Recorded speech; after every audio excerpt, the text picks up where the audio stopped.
വയനാട് ദുരന്തത്തിന്റെ ഇരകളെയും ജനങ്ങളെയും ഒരുപോലെ വഞ്ചിച്ചുകൊണ്ട് UDFും കോൺഗ്രസ് നേതൃത്വവും നടത്തുന്ന കപട ദുരിതാശ്വാസ നാടകത്തിന്റെ കൂടുതൽ വിവരങ്ങൾ പുറത്തുവരികയാണ്. ചൂരൽമലയിലെ ദുരന്ത ബാധിതർക്കായി കോൺഗ്രസ് പ്രഖ്യാപിച്ച ഭവന നിർമ്മാണ പദ്ധതിയുടെ തറക്കല്ലിട്ടിട്ട് ഇന്ന് 108 ദിവസം പിന്നിടുമ്പോഴും കുന്നംപറ്റയിലെ 5.5 ഏക്കർ ഭൂമിയിൽ ഒരു വീടിന്റെ പോലും പണി തുടങ്ങാൻ കോൺഗ്രസ് നേതൃത്വത്തിന് കഴിഞ്ഞിട്ടില്ല. ദുരന്ത ഭൂമിയിൽ ക്യാമറകൾക്ക് മുൻപിൽ കണ്ണീരൊഴുക്കുകയും വൻ പ്രഖ്യാപനങ്ങൾ നടത്തുകയും ചെയ്ത UDF നേതാക്കൾ ഇരകളെ വെറും വോട്ട് ബാങ്കാക്കി മാറ്റി കൈയൊഴിയുന്ന കാഴ്ചയാണ് ഇപ്പോൾ കാണുന്നത്.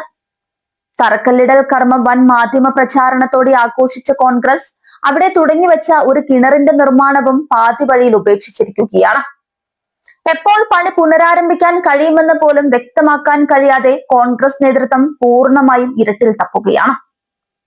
18 വീടുകളുടെ അപേക്ഷ പഞ്ചായത്തിൽ സമർപ്പിച്ചിട്ടുണ്ടെന്നും നിർമ്മാണം ഉടൻ തുടങ്ങുമെന്നുമുള്ള പതിവ് പല്ലവി ആവർത്തിച്ച് ജനങ്ങളുടെ കണ്ണിൽ പൊടിയിടാനാണ് നേതാക്കൾ ഇപ്പോഴും ശ്രമിക്കുന്നത്. കോൺഗ്രസിന്റെ ഈ മെല്ലെപ്പോക്കിനും കപട വാഗ്ദാനങ്ങൾക്കും നേർവിപരീതമായിരുന്നു മുൻ സർക്കാർ.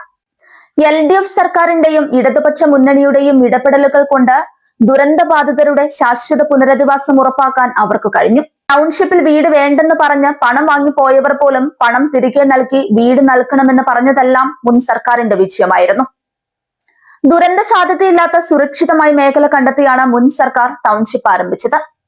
വെറും കോൺക്രീറ്റ് കെട്ടിടങ്ങൾ എന്നതിനപ്പുറം സ്കൂൾ, ആശുപത്രി, കമ്മ്യൂണിറ്റി ഹാൾ, പാർക്കുകൾ, മികച്ച റോഡ് ശൃംഖല എന്നിവയടങ്ങുന്ന ഒരു സമ്പൂർണ്ണ ജനവാസ കേന്ദ്രമായിരുന്നു അവർ തകർന്ന നാടിന് കൊടുത്തത്. വയനാട് ദുരന്തം നടന്ന സമയത്ത് മണ്ഡലം ജനപ്രതിനിധിയായിരുന്ന രാഹുൽ ഗാന്ധിയും തുടർന്ന് ഉപതെരഞ്ഞെടുപ്പ് പ്രചാരണത്തിനെത്തിയ പ്രിയങ്ക ഗാന്ധിയും ദുരന്ത ബാധിതർക്ക് കോൺഗ്രസ് സ്വന്തം നിലയിൽ വീടുകൾ നിർമ്മിച്ചു നൽകുമെന്ന് വൻ പ്രഖ്യാപനങ്ങൾ നടത്തി. KPCC ഫണ്ടും ചാലക്കുടി രാജീവ് ഗാന്ധി സൊസൈറ്റിയുടെ ഫണ്ടുമടക്കം കോടികൾ ഇതിനായി പിരിച്ചെടുത്തതായാണ് വിവരം.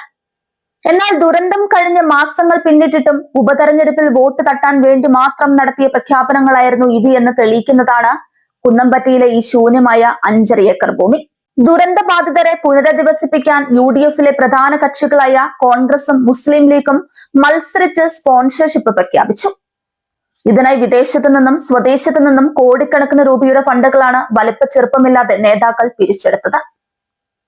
ദുരന്തത്തിന്റെ പേരിൽ ലക്ഷക്കണക്കിന് ആളുകളിൽ നിന്ന് സമാഹരിച്ച ഫണ്ടുകൾ വകമാറ്റി ചെലവഴിച്ചു എന്ന സംശയവും അണികൾക്കിടയിൽ ശക്തമാണ്.